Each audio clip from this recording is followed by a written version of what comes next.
कोकणातील प्रत्येक अपडेट जाणून घेण्यासाठी आजच माझे कोकणच्या सोशल मीडिया प्लॅटफॉर्मला लाईक, फॉलो आणि सबस्क्राईब करा।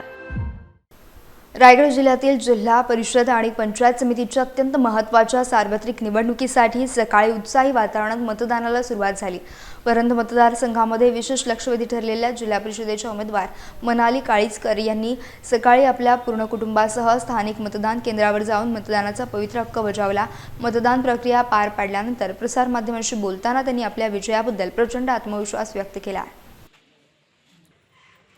आज प्रचारादरम्यान जो माझ्या जनतेचा उदंड प्रतिसाद मिळालेला आहे, त्यामुळे ते पाहून आज आपला विजय हा निश्चितच आहे। आणि आज लोकांच्या मनात जी विकासाची ओढ आहे ती आज मतपेटीतून व्यक्त होईलच।